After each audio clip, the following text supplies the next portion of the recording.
నమస్కారం సహస్రాణ న్యూస్ కి స్వాగతం. నా పేరు కృష్ణ కుమార్. వార్తల్లో ముందుగా హెడ్లైన్స్.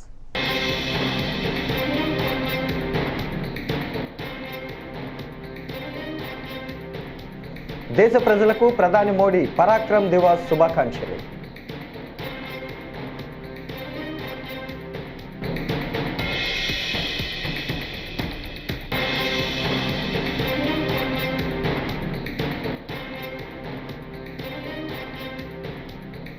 వారసత్వం అనేది మిథ్య అన్న ఏపీ ముఖ్యమంత్రి చంద్రబాబు. అవకాశాలను అందిపుచ్చుకుంటేనే రాణించగలరని వ్యాఖ్య.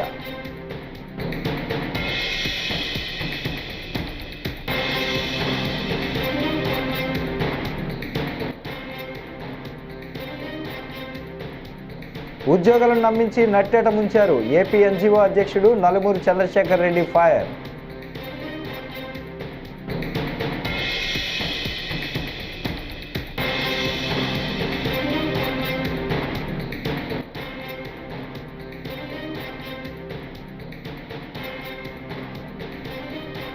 తెలంగాణలో భారీ పెట్టుబడులు పెట్టనున్న జేఎస్డబ్ల్యూ దావోస్లో ఒప్పందం.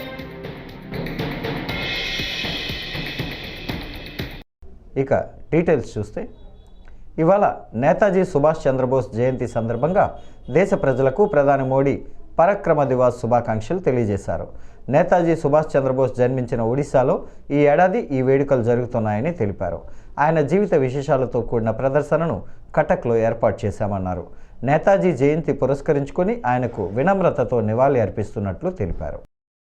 शुभेच्छा। आज नेताजी सुभाष चंद्र बोस की जन्म जयंती के इस पावन अवसर पर पूरा देश श्रद्धापूर्वक उन्हें याद कर रहा है। मैं नेताजी सुभाष बाबू को श्रद्धापूर्वक नमन करता हूं। इस वर्ष के पराक्रम दिवस का भव्य उत्सव नेताजी की जन्मभूमि पर हो रहा है। मैं ओडिशा की जनता को, ओडिशा सरकार को इसके लिए बहुत बहुत बधाई देता हूं। कटक में नेताजी के जीवन से जुड़ी एक विशाल प्रदर्शनी भी लगाई गई है। इस प्रदर्शनी में नेताजी के जीवन से जुड़ी अनेक विरासतों को एक साथ सहेजा गया है। कई चित्रकारों ने कैनवास पर नेताजी के जीवन प्रसंग की तस्वीरें उकेरी हैं। इन सब के साथ नेताजी पर आधारित कई पुस्तकों को भी इकट्ठा किया गया है। नेताजी की जीवन यात्रा की ये सारी विरासत मेरे युवा भारत, माय भारत को एक नई ऊर्जा देगी। రాజకీయం, సినిమాలు, వ్యాపారం, కుటుంబం ఏదైనా సరే వారసత్వం అనేది మిథ్య అని ఏపీ ముఖ్యమంత్రి చంద్రబాబు వ్యాఖ్యానించారు. నారా లోకేష్ వారసత్వంపై దావోస్లో ఓ మీడియా ప్రతినిధి అడిగిన ప్రశ్నకు బదులిస్తూ ఆయన ఈ వ్యాఖ్యలు చేశారు. చుట్టూ ఉన్న పరిస్థితుల వల్ల అవకాశాలు వస్తూ ఉంటాయని, వాటిని అందిపుచ్చుకుంటేనే రాణించగలరని చెప్పారు. జీవనోపాధి కోసం తాను రాజకీయాలపై ఆధారపడలేదని, అందుకే 33 ఏళ్ల క్రితమే కుటుంబ వ్యాపారాలను ప్రారంభించానని చంద్రబాబు చెప్పారు. బిజినెస్ అయితే లోకేష్కు తేలికైన పని అని, కానీ ప్రజలకు సేవ చేయాలనే ఉద్దేశంతో ఆయన రాజకీయాల్లోకి వచ్చారని అన్నారు. Which are the sectors is the most interested by the overseas investors to invest in India? World is watching, and also they are looking after India now for so many areas. Opportunities are also abundant. This is renewable energy and green hydrogen. India is going to become hub for that. That is the contribution from India's side for the global community. Other areas, so many areas as you rightly meant technology.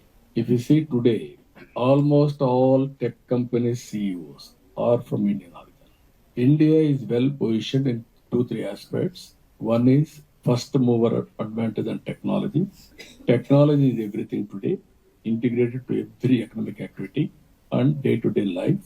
Second is Indians are having an advantage of demographic, very young, and also entrepreneur skills. Now, services Indians are providing global community. And also, if you see, Indians are the most acceptable community globally. If you go to any country, they are most acceptable. These are all various advantages India is having. This team itself, Team India, is a reflection for that. Even just now, I spoke to World Economic Forum founder, Professor Schwab. He was very happy about Indian participation and he especially conveyed his greetings to Honorable Prime Minister and also for all of us. That is the respect we are commanding as on today. Once respect is commanded, automatically development will take place, investment will come. Golden era for India has started. This meeting is an indication for that. Under Honorable Prime Minister Narendra Modi ji. ఎన్నికలకు ముందు రకరకాల హామీలతో ఉద్యోగులకు మాయమాటలు చెప్పిన కూటమి party నాయకులు అధికారంలోకి వచ్చాక బొత్తిగా పట్టించుకోవడం మానేశారని, ప్రభుత్వం ఏర్పాటై 7 నెలలైన మేనిఫెస్టోలో ప్రకటించిన 9 హామీల్లో కనీసం ఒక్కటి కూడా అమలుకు నోచుకోలేదని ఏపీ ఎన్జీఓ అసోసియేషన్ రాష్ట్ర మాజీ అధ్యక్షుడు, ప్రభుత్వ మాజీ సలహాదారు నలమారు చంద్రశేఖర్ రెడ్డి ఆగ్రహం వ్యక్తం చేశారు. ఉద్యోగులకు ప్రభుత్వమే 26,000 కోట్ల బకాయిలు చెల్లించాల్సి ఉందని గుర్తు చేశారు. వచ్చిన వెంటనే చేస్తాం, కొన్ని అయితే వచ్చిన వెంటనే చేస్తామని కూడా చెప్పడం జరిగింది. అయితే వాటిని పరిశీలిస్తే ఎక్కడ వేసిన గొంగలు అక్కడే ఉన్నట్టుగా ఉంది, కానీ ఒక్కటి కూడా ముందుకు పోయినటువంటి దాఖలాలు అయితే కనపడతలా. మరి దానికి తగ్గట్టుగా నాట్ ఓన్లీ ఇన్ మేనిఫెస్టో, ఎన్నికల ముందు పెట్టినటువంటి ఆ సభలలో కూడా ఉద్యోగులకు పెన్షన్స్కి సంబంధించి చాలా హామీలు కూడా ఇవ్వడం జరిగింది. అవి కూడా ఏ ఒక్కటి కూడా మరి నెరవేర్చినటువంటి దాఖలాలు కూటమి ప్రభుత్వంలో కనపడతలా. మరి 1 by 1 వస్తే మేనిఫెస్టోలో వాళ్ళు చెప్పినటువంటి ఉద్యోగస్తులకు చెప్పినటువంటి విషయాలకు వస్తే సిపిఎస్ మరియు జిపిఎస్ విధానాన్ని పునఃసమీక్షించి ఆమోదయోగ్యమైనటువంటి పరిష్కారానికి కృషి చేస్తామని చెప్పడం జరిగింది. మరి అంతకు ముందు ఉన్నటువంటి సిపిఎస్ని గత ప్రభుత్వం జిపిఎస్గా ఇస్తామని చెప్పడం, దాన్ని కూటమి ప్రభుత్వం వచ్చిన తర్వాత దాన్ని అలా అబియన్స్లో పెట్టడం. అయితే ఆ సిపిఎస్ ఉన్నదా, జిపిఎస్ ఉన్నదా, లేకపోతే ఓపీఎస్ ఉన్నదా అనేది ఎవరికీ కూడా అర్థం కాని పరిస్థితి రోజులలో. దాదాపు 3 లక్షల పైగా ఉద్యోగస్తులు ఈ రోజున ఆంధ్రప్రదేశ్లో మరి సిపిఎస్లో ఉన్నారు. దావోస్లో జరుగుతున్న వరల్డ్ ఎకనామిక్ ఫోరం సదస్సులో తెలంగాణ ప్రభుత్వం పలు సంస్థలతో ఒప్పందాలు చేసుకుంటోంది. ఇప్పటికే రాష్ట్రంలో పెట్టుబడులు పెట్టేందుకు పలు సంస్థలు ముందుకొచ్చాయి. ప్రభుత్వంతో ఎంవీఓలు చేసుకున్నాయి. తాజాగా తెలంగాణలో మానవరహిత ఏరియల్ సిస్టమ్ తయారీ యూనిట్ను స్థాపించనున్నట్లు జేఎస్డబ్ల్యూ సంస్థ ప్రకటించింది. అమెరికాకు చెందిన డిఫెన్స్ టెక్నాలజీ సంస్థ అనుబంధంతో ఈ యూనిట్ను నెలకొల్పనుంది. 800 కోట్ల పెట్టుబడులు పెట్టనుంది. దీని ద్వారా 200 మందికి ఉద్యోగాలు లభిస్తాయని ఈ మేరకు జేఎస్డబ్ల్యూతో రాష్ట్ర ప్రభుత్వం ఎంఓయూ కుదుర్చుకుంది.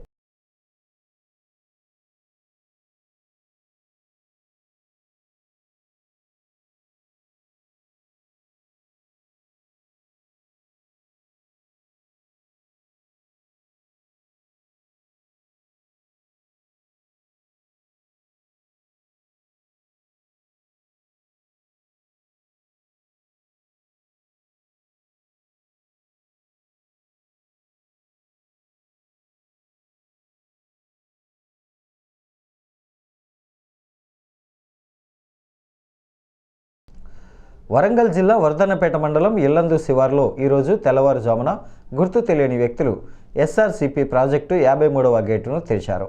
దీంతో నీరంతా దిగువకు ప్రవహిస్తోంది. ఇల్లంద కొమ్మరిగూడెం గ్రామ శివార్లలో సుమారు 100 ఎకరాల పంట పొలాలు నీట మునిగిపోయాయి.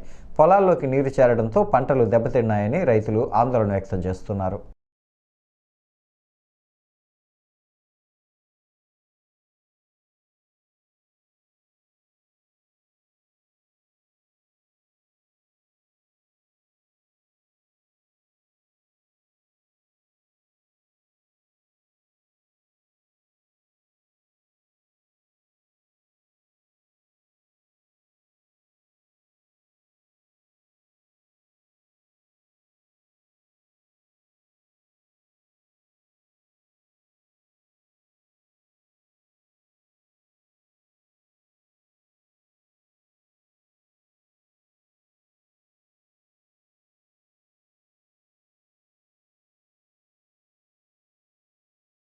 మండలం రామోజీ కుమారుడం తండా అయితే అన్న నైట్ ఎవరో గుర్తు తెలియని వ్యక్తులు మొత్తం 53 DBM నెంబర్ మొత్తం లేపిపోయేసరికి ఇప్పుడు కనీసం 60-70 ఎకరాలు మా రైతులు మొత్తం ఆ పంట పొలాలన్నీ నాట్లన్నీ కొట్టుకుపోయినాయి అన్న. మేము మళ్ళీ నాటేయాల్సి వస్తుంది, అంత ఇబ్బందులు ఉన్నామన్న. కనీసం 40-50 ఎకరాలు మొత్తం ఆగం అడిగి అయినాయన్న. అధికారులు చెప్తే అధికారులు ఒక్కరు స్పందిస్తలేరు, అధికారులు అందుబాటులో లేరు. ఇప్పుడు పొద్దుటి ఫోన్ చేస్తే వస్తాం అని అంటున్నారు. ఒక్క అధికారులు రాలేదన్న. 10 రోజుల కాంచి పోతున్నాయి కానీ అది యథావిధిగా లెవెల్ గా పోతున్నాయి.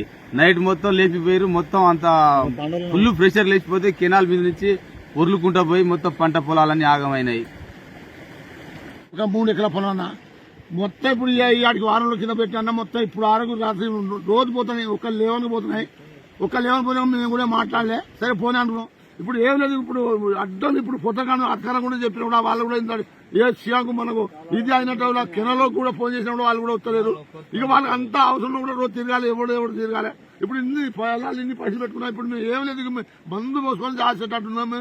మాకు ఎవడైనా వచ్చి మాకు సహకారం చేస్తారా చేరా. ఇప్పుడు ఏం చేయాలి మరి? ఇప్పుడు పొద్దున ఎస్ఐ గారు కూడా ఫోన్ చేసినాం. ఎస్ఐ గారు కూడా వస్తుంది. ఇప్పుడు ఎస్ఐ గారు కూడా రాలే పొద్దున. ఇప్పుడు ఏ గారు కూడా ఫోన్ చేయాలి, ఏ గారు కూడా రాలే. ఇప్పుడు మేము సావాలా, మేము బతకాలా? ఇక ఎవరిని చెప్పుకోవాలి? మా గతులు మా పరిస్థితి ఎవరికి చెప్పుకోవాలి? ఇప్పుడు సావాలా? ఇప్పుడు చూడండి, మీరవుతుంది కదా ఒక 20 ఎకరాలు, ఇప్పుడు 50 ఎకరాల పొలం మొత్తం ఎక్కువ ఎకరం. నా పేరు బుక్కెమల్లు మొత్తం ఆగమైంది. ఇప్పుడు నేను ఇంకా ఏం చేశాను? మా అధికార పార్టీ కూడా ఇప్పుడు ఎవరు చెప్పుకుంటా అయింది. ఇప్పుడు మా ఎమ్మెల్యే గారు కూడా ఇప్పుడు ఎమ్మెల్యే గారు కూడా ఈ డిఎం ఎవరు ఉన్నా ఏ గారి మీద ఎస్ఐ గారి మీద కూడా చర్య తీసుకోవాలి. ఇప్పుడు అంత వారం మేము పోతాం కాబట్టి మేము ఏం చెప్పినప్పుడు మేము అందరం మా కుటుంబం కూడా మొత్తం కూడా చచ్చిపోతాం సార్. ఇప్పుడు ఉత్తరప్రదేశ్లోని ప్రయాగ్రాజ్లో మహాకుంభమేళకు భక్తులు పోటెత్తుతున్నారు. 10 రోజుల్లోనే ఏకంగా 10 కోట్ల మంది భక్తులు పుణ్యస్నానాలను ఆచరించారు. త్రివేణి సంగమ స్థలికి భక్తులు బారులు తీరుతున్నారు. కుంభమేళకు చేరుకోవడానికి రైళ్లు, విమానాలపై ఆధారపడుతూ ఉన్నారు. 45 రోజుల పాటు సాగుతున్న ఈ ఆధ్యాత్మిక కార్యక్రమాన్ని హాజరయ్యేందుకు భక్తుల సంఖ్య 50 కోట్లు దాటుతుందని యూపీ సర్కార్ అంచనా వేస్తోంది.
జనవరి 26న రిపబ్లిక్ డే వేడుకల నేపథ్యంలో శంషాబాద్ ఎయిర్పోర్టుకు నిఘా వర్గాలు రెడ్ అలర్ట్ ప్రకటించాయి. ఈ నెల 30 వరకు ఎయిర్పోర్టులో రెడ్ అలర్ట్ కొనసాగుతుందని తెలిపారు. ఈ నెల 30 వరకు ఎయిర్పోర్టుకు సందర్శకులు ఎవరూ రావద్దని ఆదేశాలు జారీ చేశారు. ఎలాంటి అవాంఛనీయ సంఘటనలు జరగకుండా సిఐఎస్ఎఫ్ అధికారులు ఎయిర్పోర్టులో భద్రతను కట్టుదిట్టం చేశారు. ప్రధాన దారిలో బాంబ్ స్క్వాడ్, డాగ్ స్క్వాడ్ తనిఖీలు చేపడుతున్నారు.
తిరుపతి వెంకటగిరి పట్టణంలోని మున్సిపల్ కార్యాలయం ముందు నిరసన చేస్తున్న సిఐటియు మున్సిపల్ కార్మికుల సమస్యలను అధికారులు ప్రజాప్రతినిధులు పట్టించుకోవటం లేదని సిఐటియు అధ్యక్షుడు చెంగయ్య అన్నారు.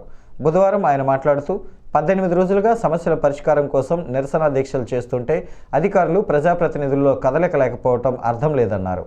త్వరలో స్పందించకపోతే నిరసన దీక్షను ఉధృతం చేస్తామని అన్నారు. కార్మికుల ఐక్యత కార్మికుల ఐక్యత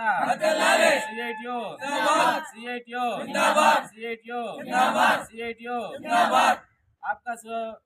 ఆప్కాసు జీతాలు వెంటనే ఇవ్వాలి ఆప్కాసులు వెంటనే జీతాలు ఇవ్వాలి ఆప్కాసులు వెంటనే జీతాలు ఇవ్వాలి డైలీ కార్మికుల్ని ఆప్కాసులు ఎక్కించాలి డైలీ కార్మికుల్ని ఆప్కాసులకు ఎక్కించాలి డైలీ కార్మికుల్ని ఆప్కాసులకు ఎక్కించాలి డైలీ కార్మికులు ఇంద్రమ్మని ఆప్కాసులు ఎక్కించాలి ఇంద్రమ్మని ఆప్కాసులు ఎక్కించాలి ఇంద్రమ్మని ఆప్కాసులు ఎక్కించాలి సిఐటియు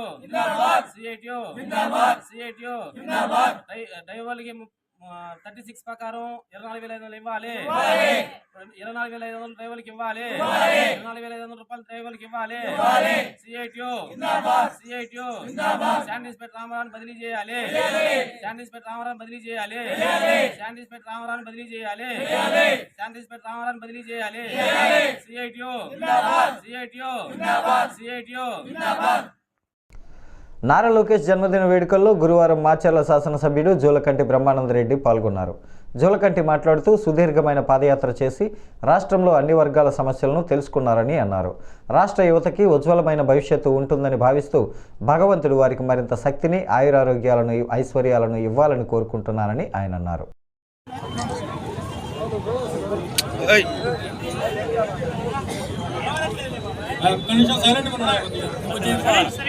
ఈరోజు తెలుగుదేశం పార్టీ ఆశాకిరణం యువ నాయకులు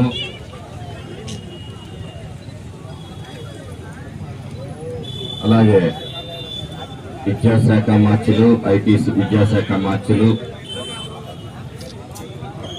మా ప్రీతం నాయకులు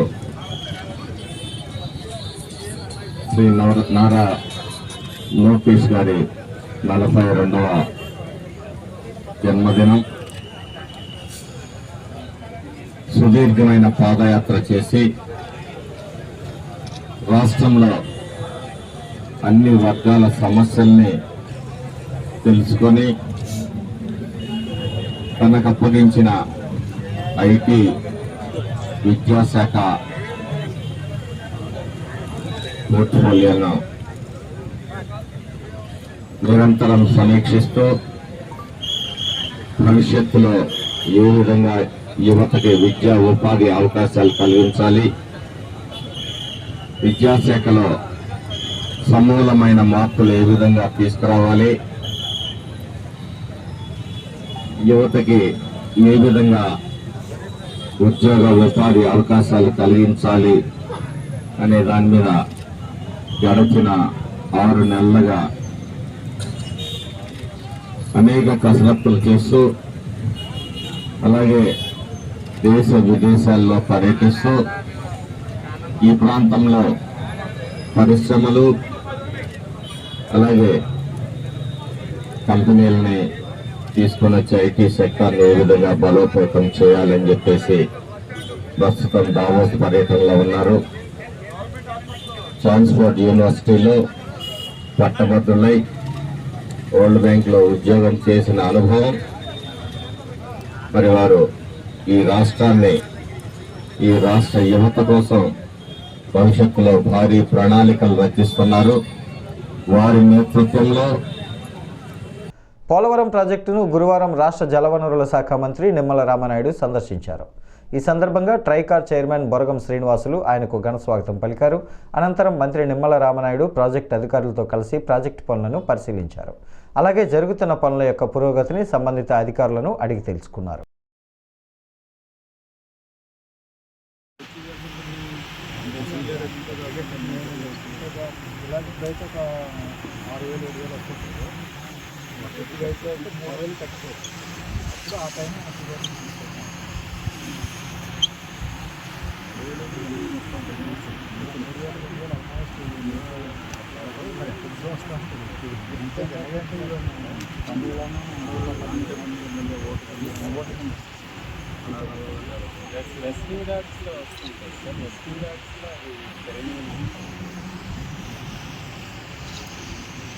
తాడేపల్లిగూడెం ప్రభుత్వ ఆసుపత్రిలో బుధవారం ఆకస్మిక తనిఖీలు నిర్వహించిన విప్ బోలిశెట్టి శ్రీనివాస్ రోగులకు నాణ్యమైన వైద్యం అందేలా చర్యలు చేపట్టాలని అధికారులను ఆదేశించారు. ఆసుపత్రి నిర్మాణాలు వేగంగా పూర్తి చేయాలని సూచిస్తూ రోగుల ఇబ్బందులకు సంబంధించి డైరెక్ట్గా తనకు ఫోన్ చేయాలని తెలియజేశారు. ఎమ్మెల్యే నెంబర్ హాస్పిటల్లో అందరికీ కనిపించేలా ఏర్పాటు చేయాలని అధికారులకు తెలిపారు.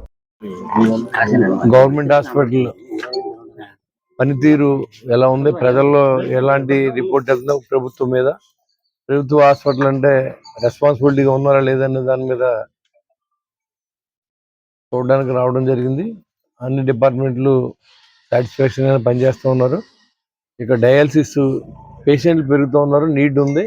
ఎంపీ గారి దృష్టిలో కూడా పెట్టడం జరిగింది. దానికి కూడా మనకి 2 కోట్ల రూపాయలు శాంక్షన్ చేద్దామని ప్రామిస్ చేశారు. దాని కొత్త బిల్డింగ్లు ఎక్కడ పెట్టాలని చూడడం కోసం రావడం జరిగింది. కొత్త బిల్డింగ్ కూడా, హాస్పిటల్ బిల్డింగ్ కూడా త్వరలో ప్రారంభోత్సవానికి ఒక 3-4 నెలల్లో చేసే ప్రయత్నాలు కూడా మనం దగ్గర ఉండి చేయాలనే ఆలోచనతో మరి ఉన్నటువంటి అందరూ మనం పనిచేస్తూ ఉన్నాం. ఇక్కడ ఎలాంటి ఇబ్బంది ఉన్నా నా దృష్టిలో పెట్టండి, సూపరింటెండెంట్ గారు చెప్పండి, లేదా నా దగ్గర రండి. ఇమీడియట్ గా సాల్వ్ చేసే బాధ్యత నేను తీసుకుంటానని చెప్పి కూడా ఇక్కడ ఉన్న ప్రజలందరూ కూడా తెలియజేస్తున్నాను. ఇక్కడ నా ఫోన్ నెంబర్ కూడా డిస్ప్లే చేయిస్తాను. దానికి మీరు ఎప్పుడైనా కాల్ చేయొచ్చు. మీకు ఏ ఇబ్బంది ఉన్నా నాకు చెప్పండి, ఖచ్చితంగా మన టీం రెస్పాండ్ అవుతుందని కూడా మీకు తెలియజేసుకుంటూ, ఈ ప్రభుత్వ హాస్పిటల్ మన హాస్పిటల్, మనకు సేవలు చేయడానికి ఉన్నదనే విషయాన్ని మీరు మర్చిపోవాల్సిన అవసరం లేదు. మీకు ఎలాంటి ఇబ్బంది ఉన్నా మీతో పాటుగా మన ప్రభుత్వం ఉంది, మేము ఉన్నాం. Thank you very much. Road ప్రమాదాల్లో గాయపడిన వారిని ప్రతి ఒక్కరూ కాపాడే ప్రయత్నం చేయాలని మార్కాపురం ఎమ్మెల్యే కందుల నారాయణ రెడ్డి అన్నారు. పట్టణంలో గురువారం జాతీయ రహదారి భద్రతా మాసోత్సవాలకు ఎమ్మెల్యే నారాయణ రెడ్డి ముఖ్య అతిథిగా హాజరయ్యారు. ఈ సందర్భంగా ఎమ్మెల్యే నారాయణ రెడ్డి మాట్లాడుతూ రోడ్డు ప్రమాదం జరిగి అపాయ స్థితిలో ఉన్నవారిని మానవతా దృక్పథంతో వారిని రక్షించే ప్రయత్నం చేయాలి, కానీ నిర్లక్ష్యం వహించరాదని అన్నారు. అందరికీ నమస్కారం. అవగాహన కలిగించాలని, ఈ పద్ధతి పట్ల ప్రతి ఒక్కరూ ఒక అవగాహనతో నడుచుకునే విధంగా మన ప్రభుత్వం ఈ కార్యక్రమాన్ని చేపట్టింది. ఇటీవల కాలంలో చాలా యాక్సిడెంట్లు అవుతా ఉన్నాయి, ఎంతో మంది ప్రాణాలు కోల్పోతా ఉన్నారు. ఎన్నో యాక్సిడెంట్ల నుంచి ప్రాణాపాయ స్థితిలో ఉన్నటువంటి వారిని రక్షించేదానికి అనేక రకాలుగా ప్రయత్నాలు చేస్తా ఉన్నారు. అయితే వీటన్నిటికంటే ముందు మనం తీసుకునే జాగ్రత్తలు మనం తీసుకుంటే ఈ యొక్క యాక్సిడెంట్లు అనేవి చాలా వరకు నివారించుకోవచ్చు. అటువంటి కార్యక్రమానికి ఈరోజు ఒక అవగాహన సదస్సుగా ఈ కార్యక్రమాన్ని మీ అందరికీ ద్వారా ప్రజలందరికీ తెలియజేసే విధంగా ఈ కార్యక్రమాన్ని పెద్ద ఎత్తున చేపట్టడం జరిగింది. ప్రతి ఒక్కరు కూడా యాక్సిడెంట్ లో అపాయకర పరిస్థితులు ఉన్నటువంటి వారిని రక్షించేదానికి ప్రతి ఒక్కరూ పూనుకోవాలని మిమ్మల్ని అందరినీ కూడా కోరుతా ఉన్నా. రోడ్డు మీద యాక్సిడెంట్ జరిగింది కదా, ఇది వాళ్ళు చూసుకుంటారులే, ఇది ఎవరో చూసుకోవాలి కదా అనుకునే మాట అయితే అది చాలా తప్పు. మనం మానవతా దృక్పథంతో ప్రతి ఒక్క కోణంలో ఆలోచన చేసుకుని ఈ యాక్సిడెంట్ జరిగినటువంటి వారిని, అపాయ పరిస్థితిలో ఉన్నటువంటి వారిని తక్షణమే రక్షించేదానికి మీరందరూ కూడా ముందుకు రావాలని మనస్ఫూర్తిగా కోరుకుంటా ఉన్నాం. బాధ్యత సామాన్య పౌరుడిది. ఇటీవల కాలంలో భద్రత పట్ల మన ప్రభుత్వం. ఈ వార్తలు ఇంతటితో సమాప్తం. నమస్కారం.